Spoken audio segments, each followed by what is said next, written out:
is if you have your copy of the book handy, that's always good. If not, don't worry. If not, it's just going to be more difficult because you have to recall, line by memory. We're going to all out. You have to remember what happened on page 74, line 3, word 2.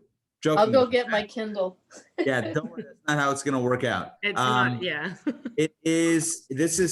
I am super excited. Listen, we're going to start. We're going to get 2 minutes because people are still rolling in. But I'm just going to do a little warming up the crowd here for a second. Just let you know my personal thing. So first of all, like this, I love literature. I love books. As many of you know, I've written books. But I've never been part of a book club. And honestly, I don't know that I've ever been part of any club. Other than it's very exclusive. Other than Judaism, I don't know that I've been part of a club. So I am super excited. And honestly, it was easier to get in than I thought into this book club. I spoke with Ariela and that was it. We created it, done. No, but on a serious note, it is super exciting for me personally to be part of this club.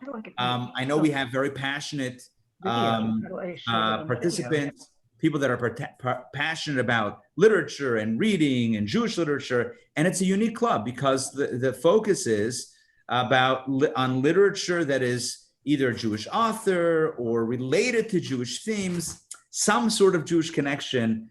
And I think it's amazing. I am very grateful that you're all here. Let me quickly welcome those that I didn't welcome before. Fran and Nate.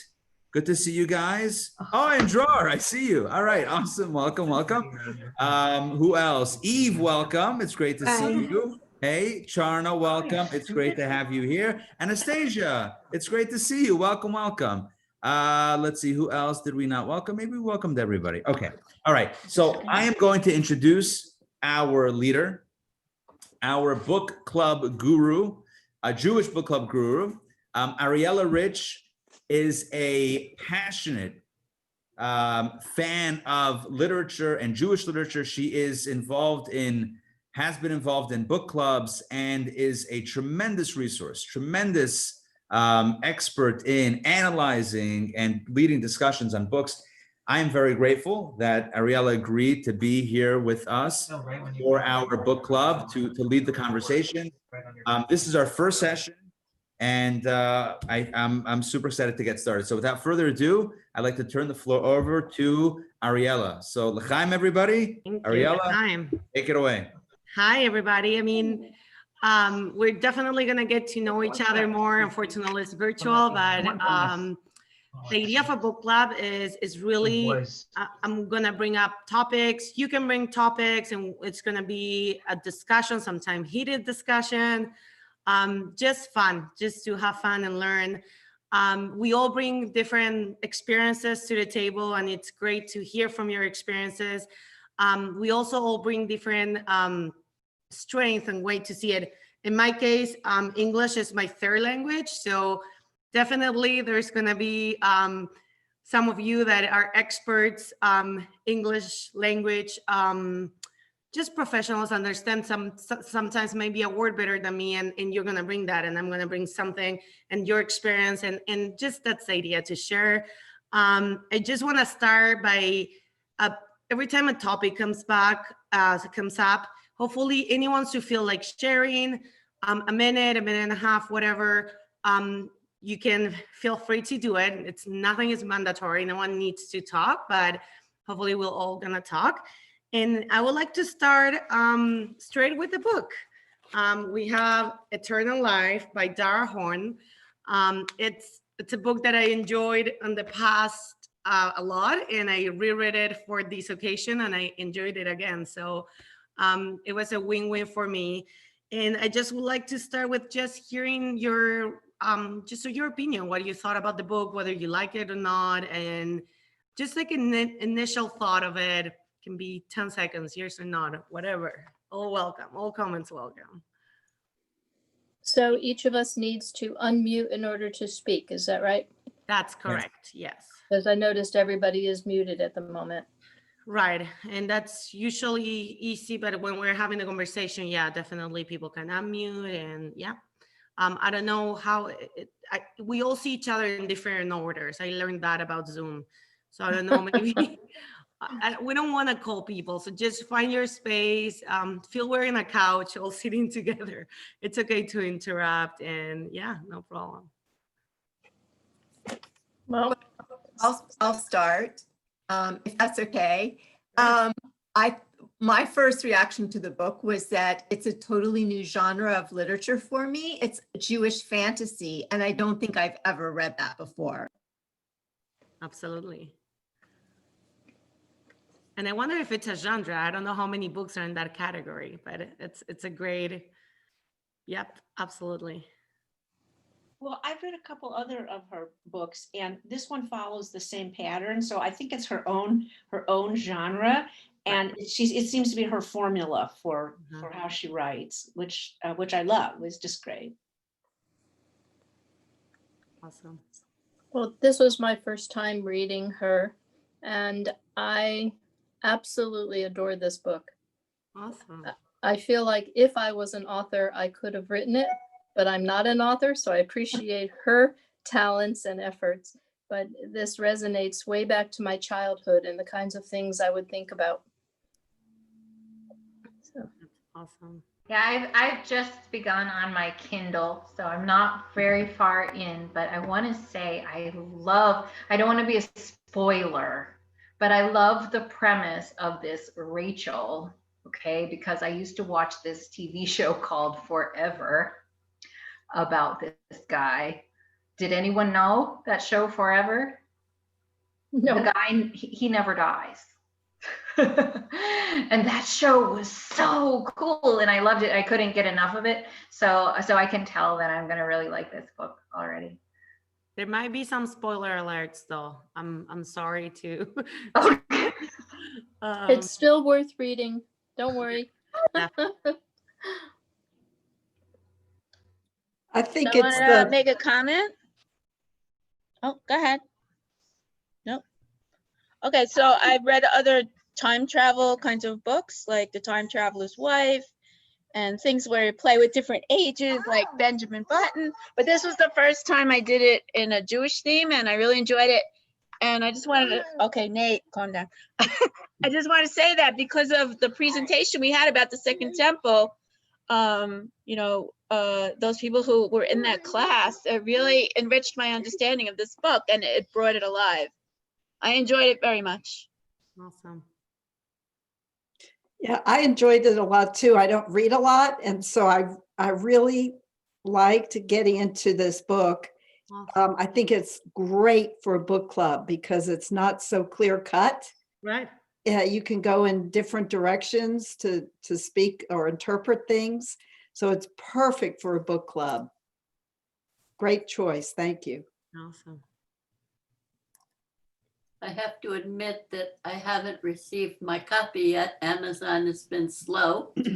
They sent me my saffron, but they didn't send me the book. But I did before this class take a look at what some of the comments were from other people, and it seems to be a fascinating subject. The history ought to be fun. Mm-hmm. And I'm kind of looking forward to it. I would imagine it'll get here Monday. Awesome. Tomorrow. That's great. Awesome. So, okay, so let's start with the book. And as I said, I'm gonna bring some topics that I hope there were also the topics that resonated with you, but if there's something else, and I'm sure you'll, with all your perspective, we're gonna just have a good conversation. But the first topic I wanna bring is the topic of faith. I think Rachel, there was an evolution of God through her life, an evolution of faith. I'm gonna read one specific paragraph that I think resonates a lot with me. I wanna hear what you think and how you thought faith played a role in her life. So again, remember English is my third language, but I hope it's clear what I'm gonna read. This is page 173 of this version. Did you say 173? Right, 173. Okay. It says something like this. It says, every intelligent person alive today wants to accomplish something grand. invent something, create something, dramatically change the world, he said. Some of the smarter ones actually do it. You and I weren't born thinking we could do that. We were born thinking it was our job to serve God. That's what he says. And I just want to just hear from you. What do you think God or faith or however you want to bring this topic of something greater from Rachel played in her life and her experience through 2,000 years of life?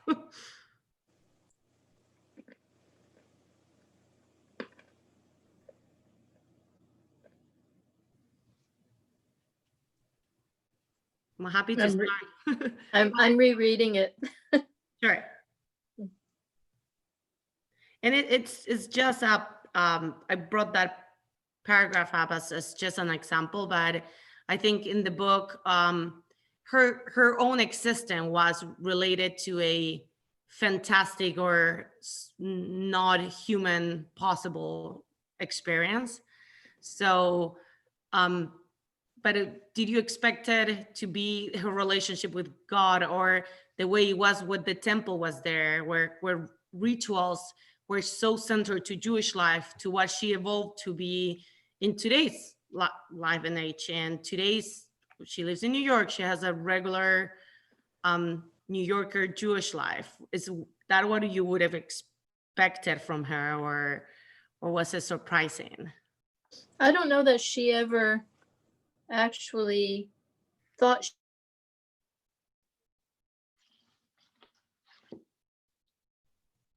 was being a servant to God. I think she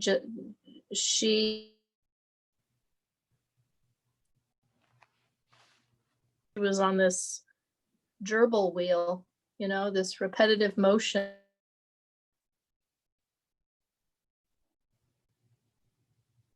Actually saw her humanity other than raising her families, but Adrienne, you're cutting out a little bit. these contributions to humanity were. Adrienne, you're cutting out. I think it's, I don't think it's, is it, did it cut out for everybody? Adrienne's comments? Yeah, we heard like every few seconds we got something, but we didn't get the whole thing. Which is one of the problems with Zoom, unfortunately. Yeah, it's one of the challenges. Yeah.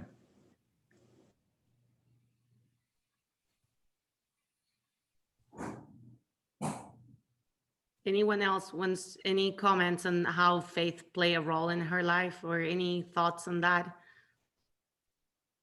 She says something else in the book that struck home with me more than the issue of faith. Because she talks about how the paragraph you read talked about how we hope to accomplish something big and important and grand in our lives. But in another part of the book, she talks about how the meaning is in the details. And that really struck home to me, because I think I struggle a lot with looking back at kind of what I've made of my life and what I've accomplished, and thinking I kind of missed the boat. But especially with COVID, I'm realizing that it's about the details. Like, for example, last weekend, I had really 2 nice evenings with friends. Just, you know, I'm not seeing a lot of people with COVID. These are people that I've seen throughout. And, you know, we had dinner, we watched a movie, and just had a really nice evening together. And I think part of me would have discounted that in the past as not important, but I think I'm learning that it's those small things, those everyday things that are important to our lives and give meaning to our lives.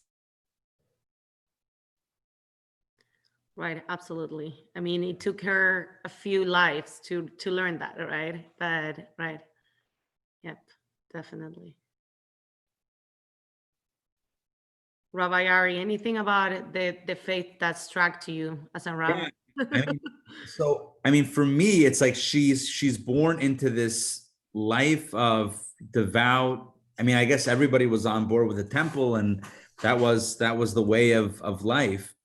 And then I guess over a few thousand years, I guess there's an evolution where there's no temple.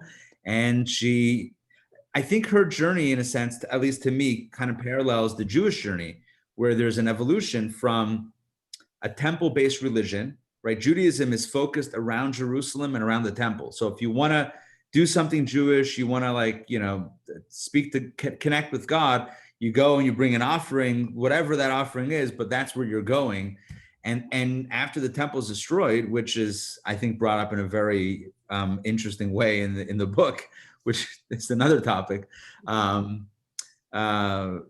I'm reading it. I'm like, I didn't know Rabbi Yochanan ben Zakkai's father wasn't anyway. But I don't want to give too much. I'm kidding. Obviously, it's the historical fiction. But the point is that you know, there's a pivot that happens with Judaism away from the temple into Torah and into, you know, what we would call, you know,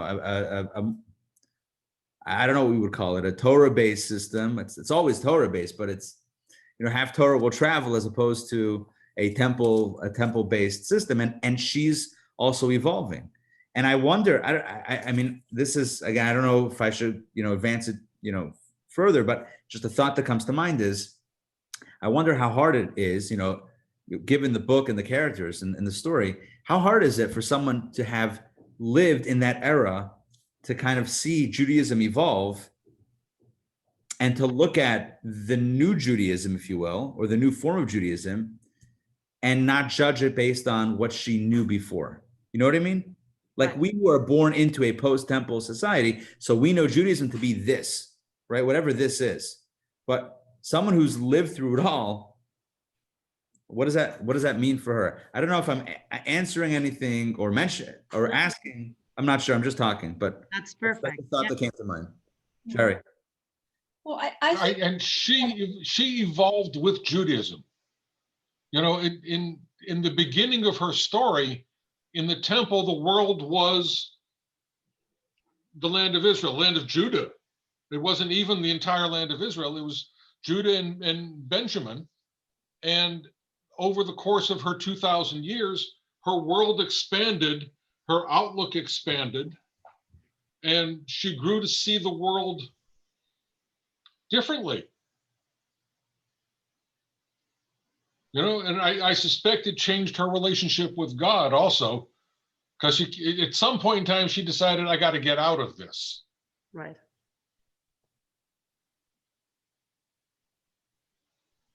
And I thought it was really interesting that the author made her the mother of Yochanan ben Zakkai, who, of course, was the person who, like, who kind of was the force behind the change from the temple worship to rabbinic Judaism and study of Torah. And I thought it was like when she screams at him in that scene toward the end, and again, other Ariela, sorry if we're spoiling the, you know, the narrative, but like when she's like irate at him, like, what were you thinking? You should have asked for the temple. To me, that's like a kind of, that betrays to me kind of where she is at heart. And she's along for the ride because she has no other option, but like what she feels as authentic Judaism is what it was.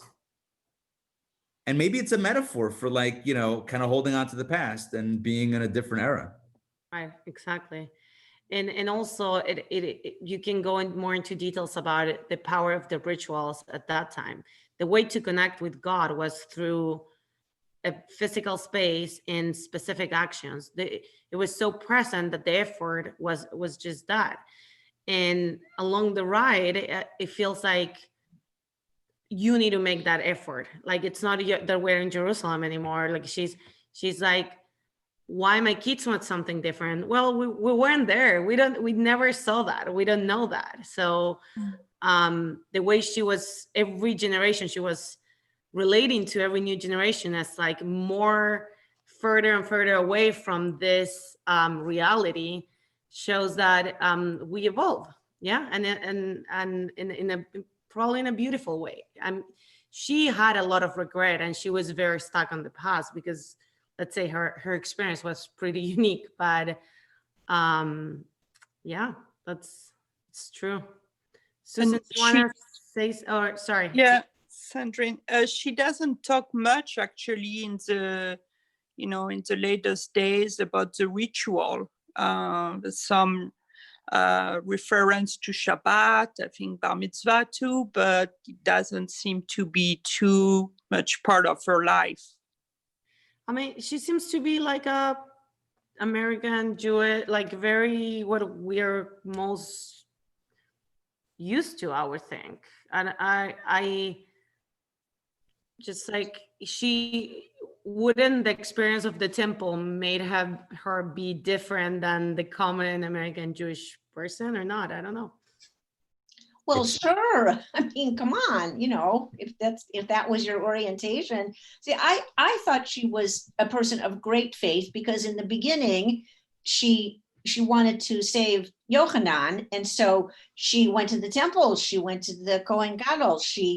Because she knew he was the guy who could help her. So she had to have tremendous faith in order to do that, because who would do that if you didn't really believe in what you were doing? And in the end of the book, I don't want to spoil, but at the end of the book, the child and the name of the child to me signifies that she was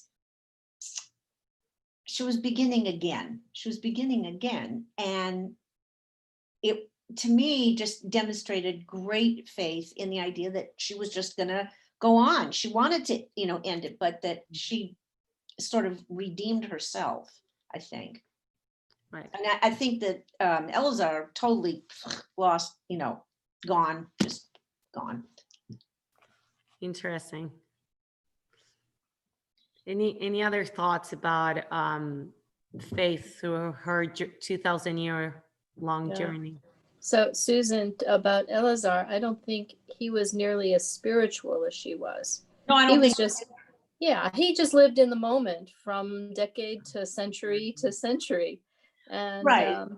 But one of the things that I had actually highlighted in my book was when her little 7-year-old son in the very beginning, her first iteration of family, was beginning to show his sage-like qualities when they were talking about a story, and he said it's because God has to tell everything to people in people's words, but people aren't as smart as God. So everything is like a stupid version of the real story. Well, she was blown away by what her little 7-year-old son had said. And quoting, this is page 137. She looked at her little boy with sudden and frightening understanding. Her entire life, every person's entire life, was a stupid version of the real story, a tiny glimpse of a tiny sliver of the briefest of moments, a few days out of eternity.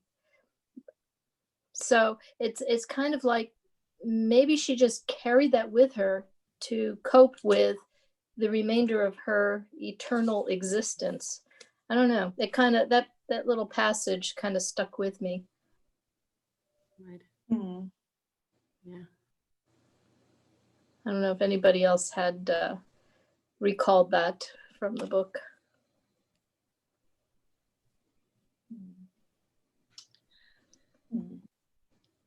Well, a long time ago, my Rebbitzin, a very famous Rebbitzin, Fegi Tversky, Rebbitzin said that all life is, when you're talking about a sliver, that all life is like a sliver, that all we see, it's like looking through a keyhole. So we look, all we can see is that little bit that's illuminated. When we look through the keyhole, we can't see the totality of what's going on and everything that God is doing in the whole world. So for her to just, that's, to say that's her little sliver of life, that's all she could see, because that's all that we're privileged to see, even though she kept living. But that's all we get. That's all we get. It's just a little sliver, just the little peek through the keyhole. But she has a better perspective because she had lived 2,000 years. But in our, yes.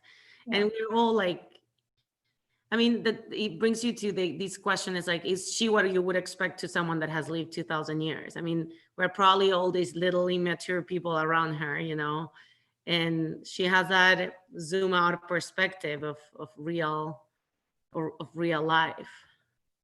Definitely. And I know we brought up Eleazar already, but the relationship, it's really fascinating. The first time, I mean, the book started and eventually they meet, and we realize that this guy is important and is going to become the guy. But the first time she speaks about him as like trying to tell us, the audience, the story, is when she goes to the psychiatrist or psychologist.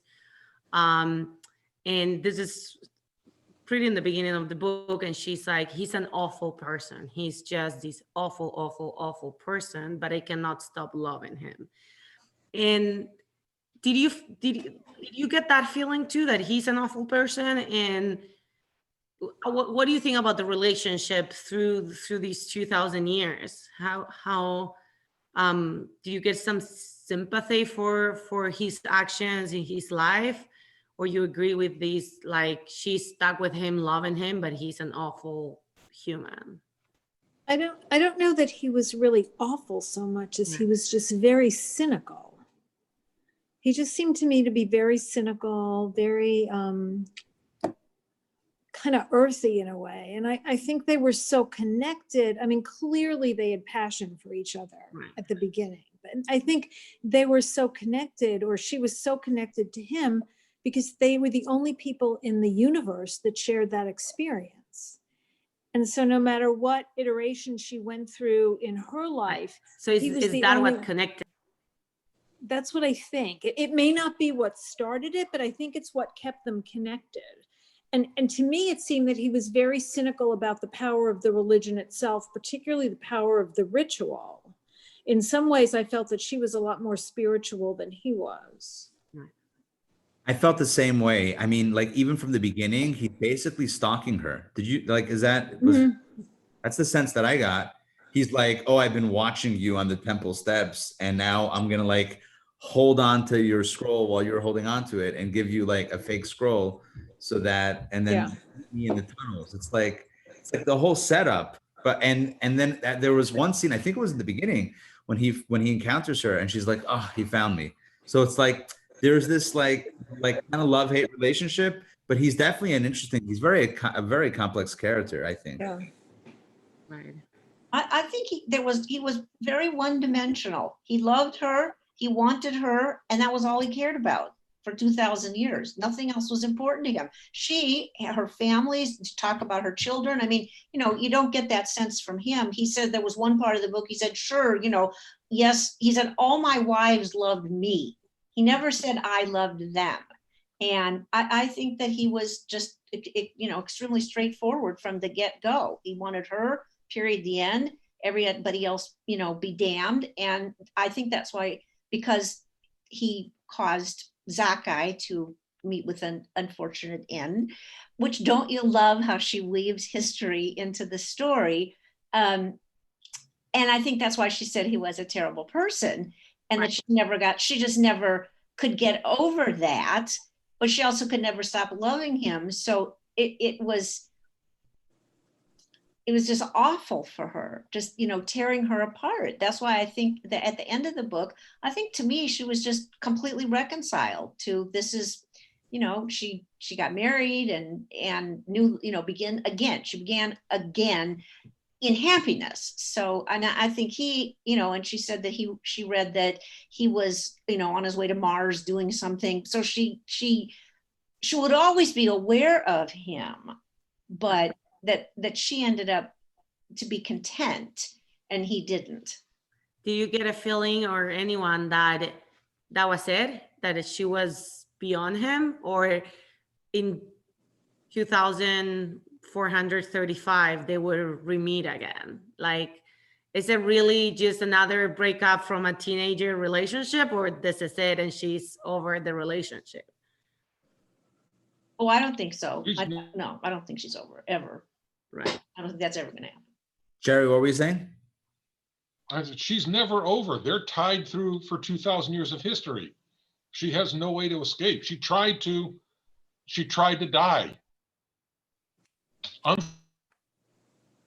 Yeah, I personally agree with that. I mean, I don't think they're going anywhere. I mean, literally, I mean, based on the book, they're not going anywhere. And So, what I found interesting about Eleazar versus Rachel, he seemed to have a pretty good grasp of the ramifications of what if people really understood that they were 2,000 years old.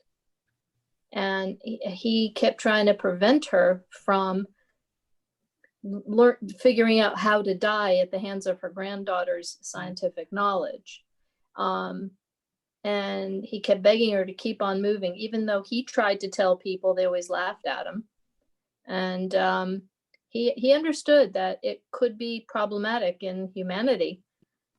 So I don't know. I just, maybe he's just going for the ride for forever.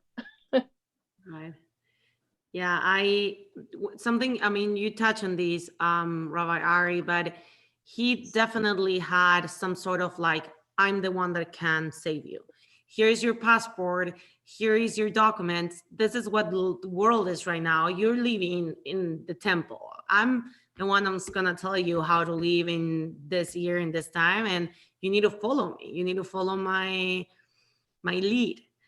And I mean, definitely there were some technology difficulties to live in today, but she was pretty okay without him. She didn't really need him as much as he probably thought he was needed. He was very domineering, he's extremely domineering. And, he wanted to be and controlling, and she didn't want that. I think that, in terms of character, she really grew from the beginning of the book, where she was, a kid, scared, and, and I think that from all the iterations that she went through, he may have grown more knowledgeable, as knowledge was revealed in the world, but I don't think he ever changed. I agree with you. I mean, I think he's, cynical and condescending, and nothing, whatever means he would have to use to have her, that was it. But she is right. She doesn't live with him, but she can't live without him. He's always a part of her. Right. Yes, I definitely got the feeling that this is not it for them. They're stuck, and not only because they're living, and it really shows a lot about, and I think that's the main topic that I'm avoiding, but we're gonna get there, which is the eternal life and living forever. But in just trying to talk that element in relations to relationships, how much we invest in our relationships because we know we have a limited time, whether it's a family member, a spouse, a friend. But I think a little bit what we were talking during the pandemic is the small things, but it's really because we know, I don't know, maybe if we would have all the time, then the investment on one person wouldn't be that important. You can always get together again. They had that thing that like they lived together for 200, 300 years in between. But you know what, let's move on, and then we can always reconnect later. Yeah. What you're basically saying is, like, when it comes to monogamy, is one of the fuels of monogamy knowing that you only have a limited amount of time. But if you had forever, so all right, well, we'll get back together again. It's not like no one's going anywhere. We're gonna have a whole discussion on monogamy and how natural or not natural it is, in my opinion. But I definitely think this is a level of it's the fact that it's finite and we don't know, and I don't know what it's her. It almost feel that he was ready to be with her, but even if they would have been together for the next 200 years, I wouldn't have been surprised if the opposite happens again, that, hey, we know they had a curse. They weren't able to have kids together. They were able to have kids with different people. And it felt that, like, yeah, after 200 years without having kids, without building a family, they were ready to move on. And then everything else was temporal and short and too normal. And then he was there for her, and the opposite. Rabbi, I have a question for you. Often people question why. I know when I was in my early preteens, I had a big question mark poster on my wall with the word why under it. Why are we here? Why is there life? You know, why do we go through all the motions and then die? And I think that she toyed with that concept continuously as she kept having children and families and putting them in the ground. And then the next round came.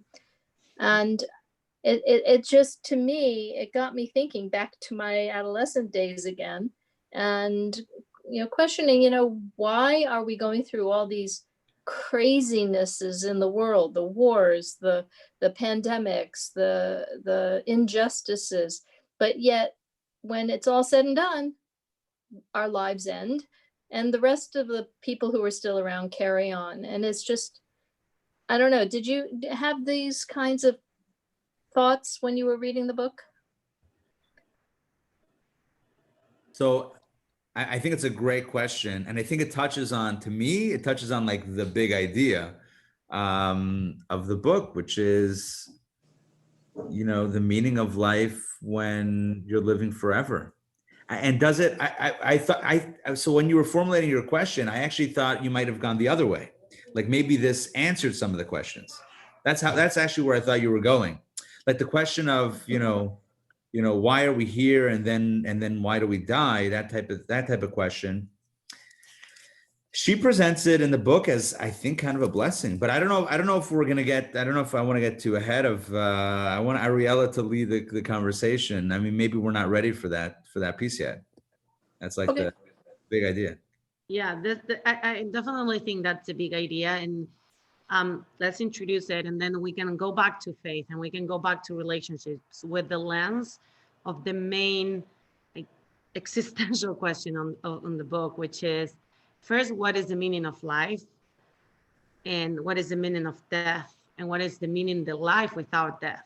And what's that role that I think I have my interpretation, but I'm going to read a little paragraph. It was mentioned already, the topic, but I'm going to read it. It's page 169. And it's when Eleazar was trying to convince Rachel not to reveal this eternal life once again, because they've done it before, has been completely tragic. People kill themselves or just really bad ends. But not only that, in this iteration of life, it seems to be a really dangerous event. It wasn't like just like, hey, you're gonna tell one person, you're gonna tell Hannah. In this iteration, you can literally mess up society. And the way he says it, it says, as long as they know for a fact that it's impossible, that it doesn't exist, they can dream about it until they die, and it won't change how they live. Eleazar's voice was trembling. But if it does exist, if we exist, if they find out for a fact that it's possible for someone, even if only for two of us, then suddenly no one's life will matter anymore. So in the context of eternal life, if this concept would have been publicized or proven truth, he thinks to the extreme that like life will no matter anymore. That's what he thinks for the rest of the society. And I mean, this is the really so many questions about life and death, and it really makes you see death with a different eye. It's almost like maybe it's that blessing that we see as the ultimate curse. And I don't know what, I would love to hear your thoughts on this. Okay. Well, so I believe in past lives, even though, you know, I don't have anything to substantiate it, but there's nothing, I think, to refute it either. So who's to say that we haven't been here, our souls haven't been here in prior generations. And so I have a friend I've discussed the soulmate concept with, and she completely believes in it. She's like, oh, well, when you feel that soul connection with some, you probably had a relationship in the past life, and you never know what it was. Was it brother, sister? Were you married? Were you, but she's fully convinced. And I don't think it's an anti-Jewish idea at all to believe in past lives or reincarnation, as far as I know. And I just think it's a fascinating concept. And sometimes I look into stories of people's near-death experiences. And there is one woman who mentioned that, while she was in that bridge between life and death, that she learned so many things about herself, and she learned why she was here in this iteration and what kind of patterns had been following her, I think, across lifetimes, and why she was getting stuck in these ruts. So that also supported that concept that I think we might have these past existences. It's just that, unlike Rachel, our memories are just kind of wiped. Like, we don't have the privilege of realizing what those lives were, maybe. Anyone else think about those things? I do think about those things. I do, definitely do. You're not alone. So Ariela, you're saying, Elazar is saying, if everybody could live forever, then no one would value life because you were always going to have it, and you wouldn't fulfill whatever your potential was, because you'd have endless potential. So you'd have no impetus to do anything. Right. That if it was finite, you knew, and you don't know how much time you have, that you would try to, and the one that you started off, the passage you started off with, is that everybody wants to make a difference. Everybody wants to, be a somebody and do something in life. So because I think that's his MO, is that he's very cynical. Nothing would, who would care? Nobody would do anything. Nobody would care about anything. But she chooses life. He just chooses, he's existing, but she chooses life in the end. Right. She wanted to die, and then she sees the burning house, and didn't you love it how she made the plot work, that the little grandson was the amazing jumping man? Right. And then I thought that was just so seamless. But she chooses life. She gave up on having her granddaughter figure out how to make her die. Right. And it goes it's even more extreme what Elazar is saying. Even if they know it's possible, life would not have a meaning. So yes, if we would know for sure, he thinks, in his point of view, yeah, for sure life wouldn't have a meaning. But he thinks that even if we know 2 people in the whole entire world are capable of not dying, everybody's life will stop having a meaning.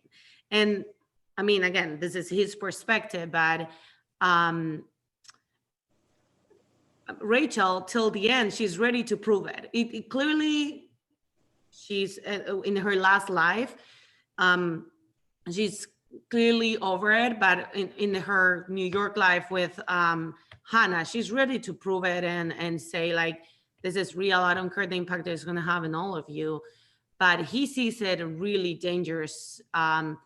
We see a lot of regret, and Rachel is not in her current life very happy and cheerful, and it doesn't seem to be like this beautiful blessing that she has an eternal life. It feels more like a curse.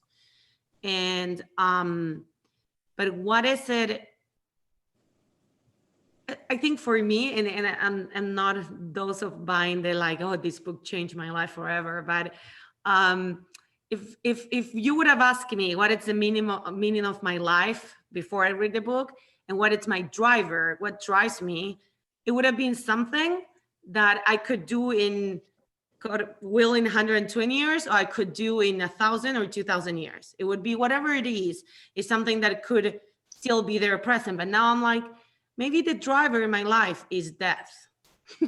is the fact that it's unknown and we're all gonna die or potentially can die, because it's not about actually dying, it's the risk. It's the fact that we may not have one more day, and that risk make us want to do something tomorrow. Otherwise, maybe we'll just like, I was even thinking that like, even if we would know we would die at a certain age, if we would know we would die at 120 years old, maybe we would be spending 5 years just watching TV, because we know that's like guarantee. But it's the uncertainty of life that it's a driver. And they didn't have that. They didn't have that driver in their lives. So I don't know what do you think? Do you see death as something different now that you, or maybe it opened an idea that you didn't have before reading the book? So I don't want to jump in too much, but I agree with what you said, and I think it's very, very profound what you just said, because when you think of motivation, it's not only that death is a motivator, it's the, as you said, it's the uncertainty. It's not knowing when. Because if you knew when, it would also be, I mean, we all know what happens when you have a deadline. You know exactly when something needs to get done. You push it off to the end, right? You have a school assignment back in the day. Yeah, all right, the last night you cram for whatever it is. I mean, not everybody, but many people. So I think that's part of the human condition. So what's interesting, not to get too much on my, listen, I'm, as a rabbi, I sometimes, get inspired into rabbi moments. So here's a very quick rabbi moment, and then I got back to the book thing. So in yesterday's Torah reading, we started reading the Torah portion of Bereshis, of Genesis, and it says that when God created Adam, the human being, it says that he saw and it was tov ma'od, it was very good.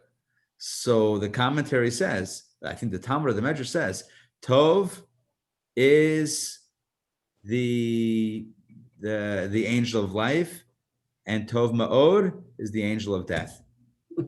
And so there's something that's, tov means good is life, and very good is death.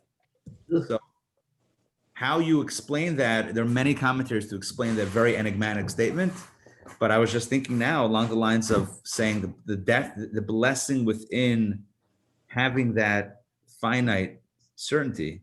There's a blessing of the engine keeping things moving. Maybe, I don't know, just a thought. How does the other thing is during the Garden of Eden story, didn't the angels say, don't let them eat of the fruit of the tree of life, lest they live forever and become like us?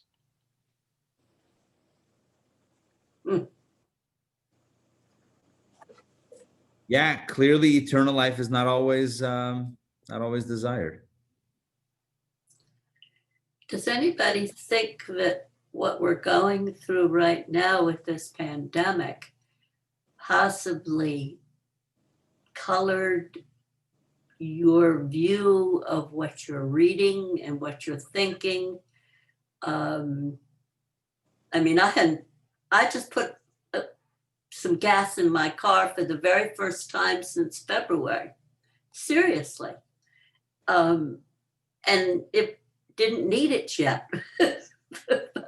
But my son said to put gas in, so I did.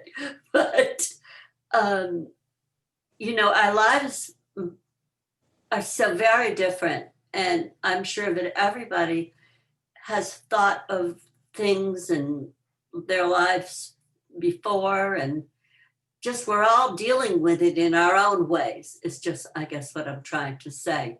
And I don't know about you, but it's made me do an awful lot of thinking. And personally, that's going to be the thing I'm going to really enjoy when this is over. It's too much thinking. It's difficult because then you realize you have more questions. Somebody said, why? You have more questions than you started out with. I don't know. It's a bad time. It's a strange time.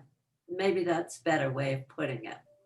And it sounds like that this book is either reflecting what's going on or we as a group are reflecting what's going on, since, you know, I have not had the privilege yet of reading the book, but listening to everyone, there isn't a thing that you're saying besides the direct references to the book that isn't a reference to what's going on, at least in my life and in the life of my family.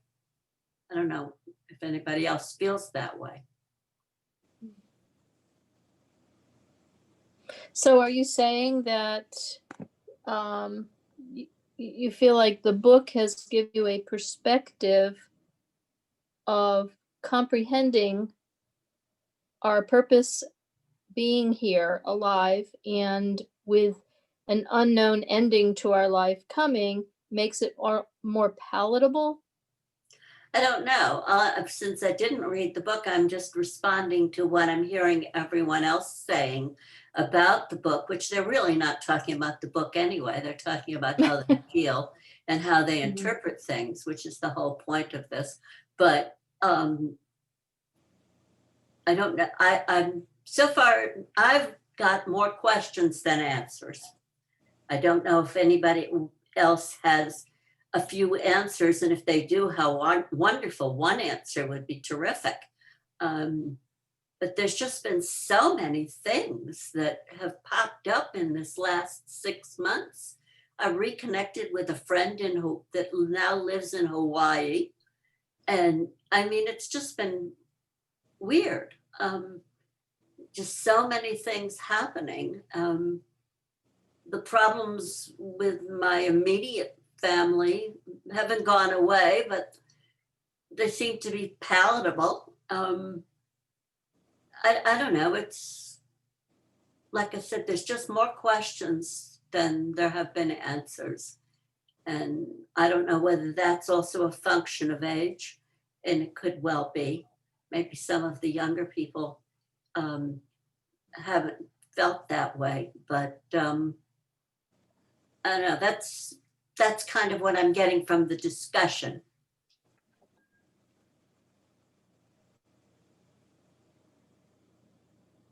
Few people wanted to talk when we were all trying to talk at the same time.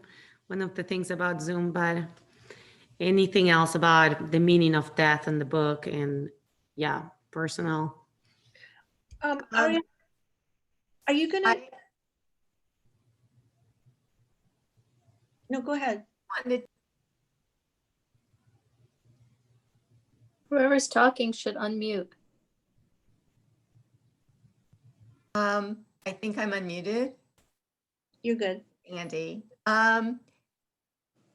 What I wanted to bring up is that Ariela was talking about that that Rachel's life didn't seem to particularly be a blessing, her last life. But going back to the reason she's alive for 2,000 years, it was, I mean, I don't want to say it was meant to be a punishment, but it was a price that was extracted in exchange for the life of her son. She probably fully expected the priest to say, yes, we'll let your son live, but you have to give your life in its stead. But no, she didn't have to give her life. She had to give up her death. So, I don't know, I throw out the question, like, why is that? Why is that? And it's not punishment, isn't the word I'm looking for, but it's kind of like along those lines. Why would it be a punishment to give up death? Does that make sense? Absolutely. Yeah. And I think it's with the opposite lens, is to say, is really death the blessing, is the driver, is the motor. And I think in her particular case is the conscious piece also. It's not only living 2,000 years, it's having those experiences with you, and it gets heavy, and it's the suffering and the good times as well. But I don't think it's all about just not finding meaning, because as we discussed before, in contrast with Eleazar's life, she did find meaning. She had kids, and she seemed to have lived different lives with purpose, but definitely with regret or some sort of heaviness around the future and the past, and these eternity surrounding her. But yeah, it's not dying was definitely a price she needed to pay. And even if at that time, probably maybe she didn't realize, but she seemed surprised the first time she woke up after her first death or whatever death. But my silly person inside was like, would she do it again if she would have known 2,000 years later? Would she want to save the kid? Yes. Well, Eleazar did, or somebody brought up at some point that bargain had been offered to other people in the past, but nobody had ever accepted it before. Right. Well, and she was told you'll have more children before she did it. Right. The priest was like, you can have more kids. Are you sure you want this? I Right. think that's an excellent question. What do you think that she would have done it, that knowing everything that she's known over the last 2,000 years, would she have done it again? I think that's a great question. Let's vote. That's not reflecting the love you have with your kids. So You know what? She had to, because where would Judaism be today if Yochanan ben Zakkai had not lived? This is true. right. Yeah. But she didn't know he was going to become Yochanan ben Zakkai. But looking back, she might have said, I would have to do it, right? I think that's what Sandy Right. said. Because at the end of the day, whatever, even if it's not her cup of tea anymore, but it did save Judaism. Right. And it brings up something about the potential of anyone. Like at the moment she was making a decision with a 3-year-old or 4-year-old, but that's all about the potential in life, definitely. She probably would have not waited 2,000 years to try to get out of the to find her escape. Mm.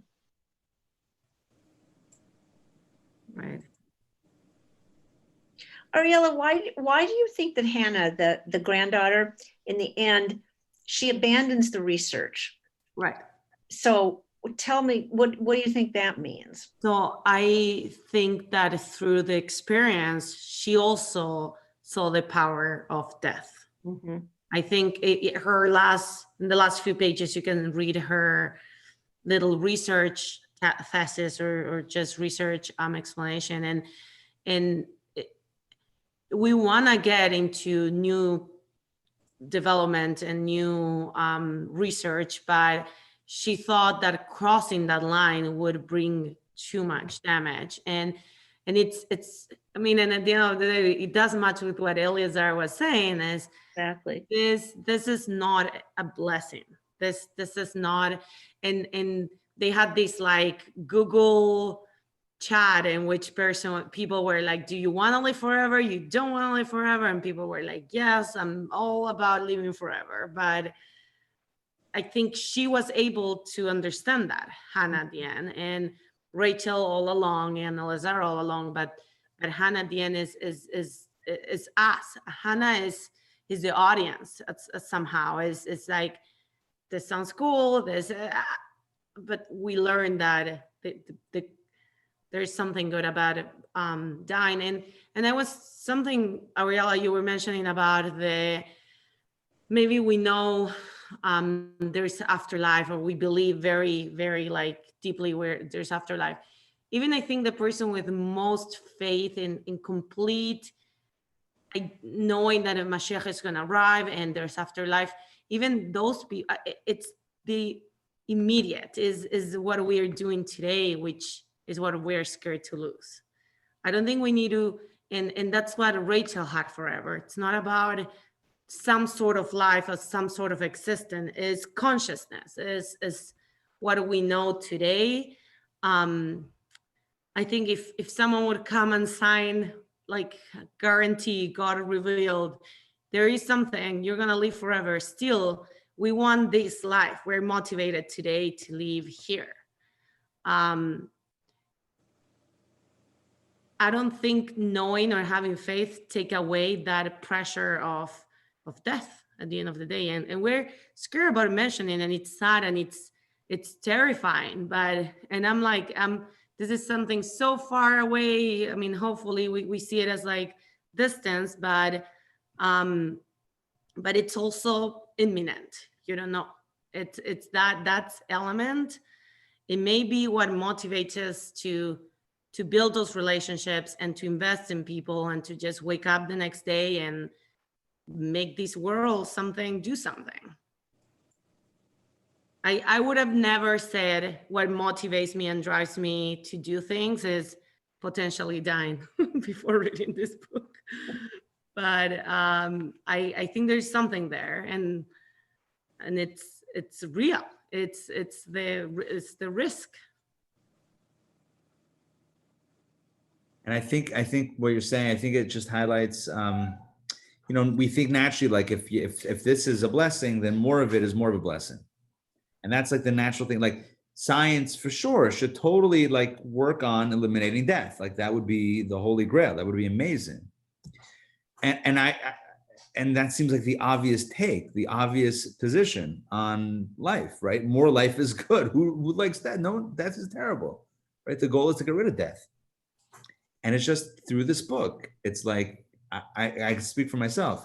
There's a bit of a different perspective. It's just an interesting, still not, no one's welcoming it and whatever, but just it's a perspective on what creates value.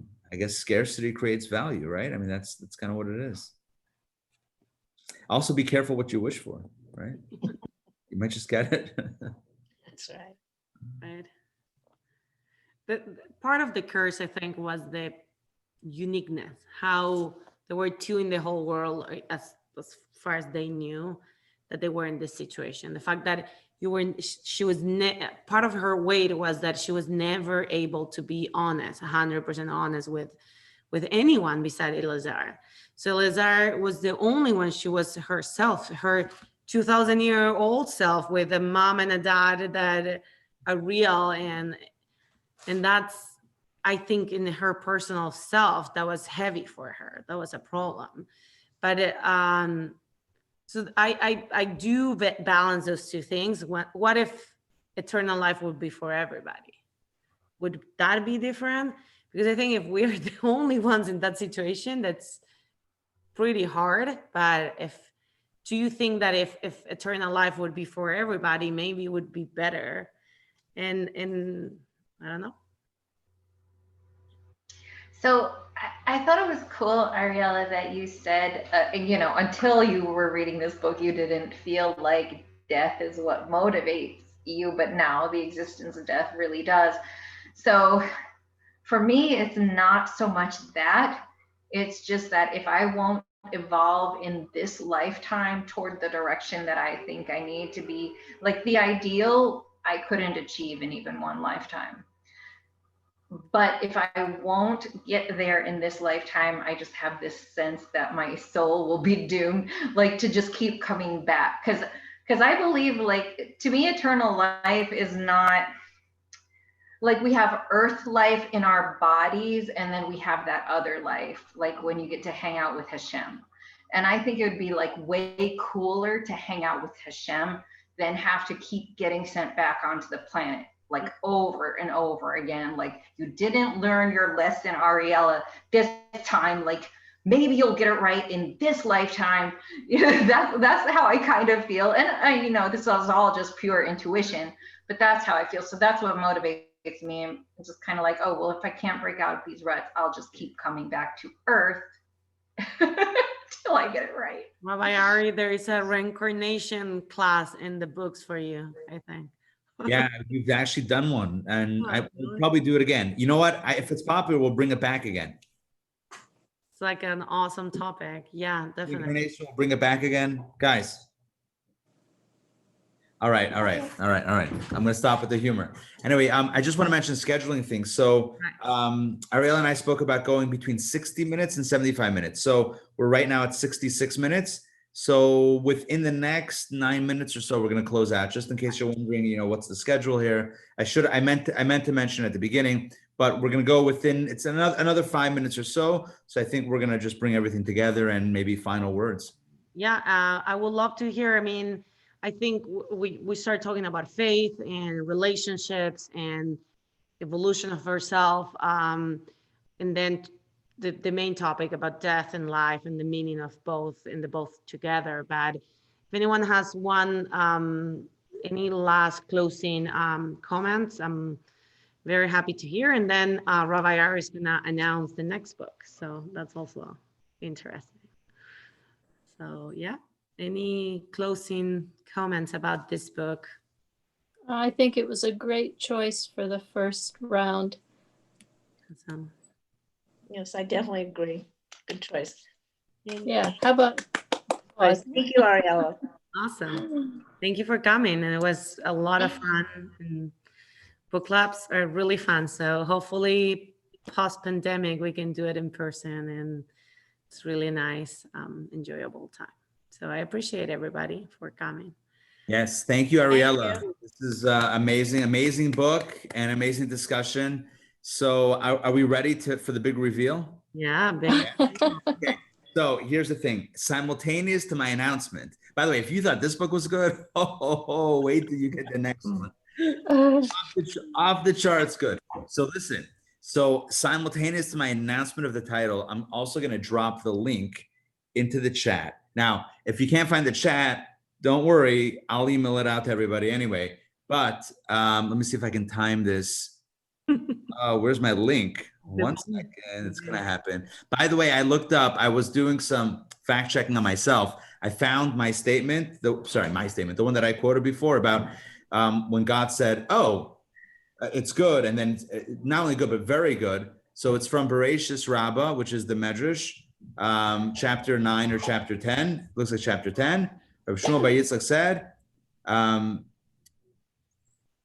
Tov is Malachayim, is the angel of life. Tov Ma'od, very good, is Malach HaMavet, the angel of death. Anyway, so just so you know where it is, Bereshis Rabbah, the Medrash. Okay, here's the announcement for the next title.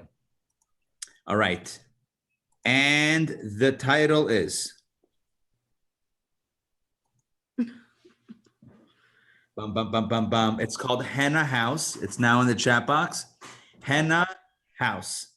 Okay, so, and Ariela, please give us a brief synopsis. You will not find this on Amazon, the synopsis. This is live synopsis action happening. Unless you wanted to read it. I'm sorry. If you wanted to read it on Amazon, I apologize. Right. Just a little bit about why we picked this book with Rabbi Ari. It's, again, it brings some historical fiction. The context, and I think the conversation we can have, it's going to be very, very rich, because it's about a Yemenite woman, and she lives in a culture that, at least, I don't know how many of you or from this group is familiar with the Yemenite Jews, but to me it was very foreign and very new, very fascinating. There we are. You know, okay, great.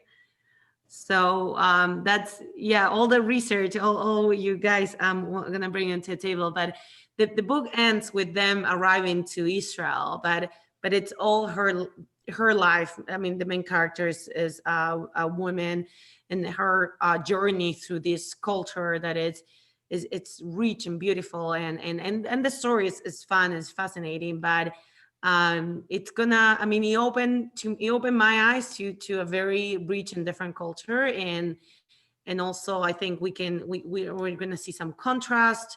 We can even discuss traditions, but then also values and priorities, and also learn and see how much we get influenced by our environment, and it's okay. There's nothing wrong with it. There's some beauty on it, actually. So yeah, Henna House is really won some, and we're gonna share some links, but won some prizes.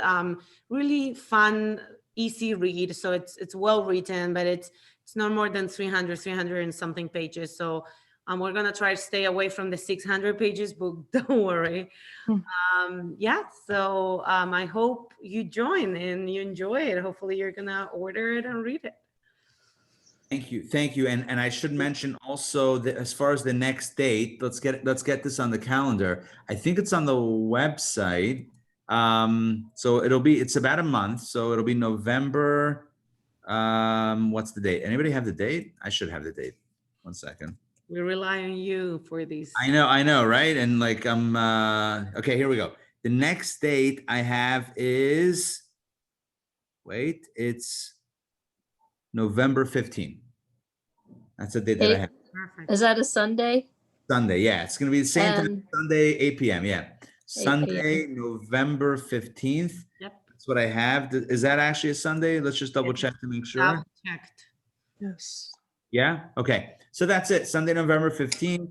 Awesome. Looks good.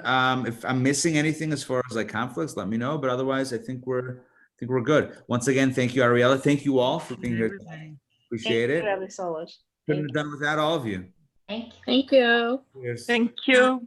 Lila Tov, be well. Thank you. Lila Thanks. Tov. Thanks. Thanks. Bye-bye. Bye, Bye. everybody. Bye.